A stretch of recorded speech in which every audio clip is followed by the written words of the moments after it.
Most of the time it's very difficult for a customer to be able to do the comparisons between several different brands on their own and make their own determination which one is the best for them.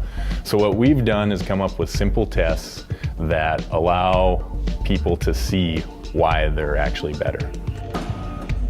Attachments such as buckets and pallet forks, they're a simplistic attachment. So if you put one next to another, a couple of different brands, just looking at it, it's very hard to see if there are any differences.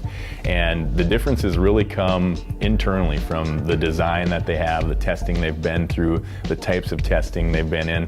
Typically the attachment is the business end of your operation. It's the part that's engaging the material or throwing the material or doing the cutting. To be able to ask the right questions and understand what the attachment needs to do and to ensure yourself that that attachment is prepared to do that job properly is very important, because if the attachment goes down, then the operation goes down.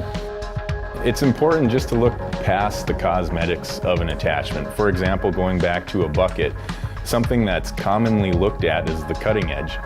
Thick cutting edge typically gets an impression that your bucket is going to be stronger because of it, when in reality, cutting edge doesn't really make your bucket any stronger. It just allows the cutting edge to last longer from wear.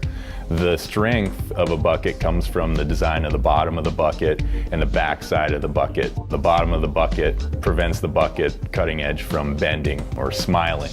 The back of the bucket strength prevents the bucket from caving in on itself when you have a 10 to 12,000 pound machine pushing on it and pulling on it relentlessly day after day.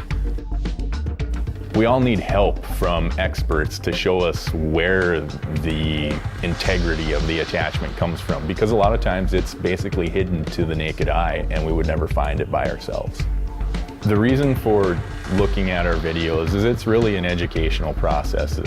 It outlines the small things that go into the design and manufacture of an attachment that make it better. It just gives you a good arsenal of basic questions to ask before you purchase, instead of waiting until after you purchase and something goes wrong and you're back to, well, why didn't I think of that before I bought this?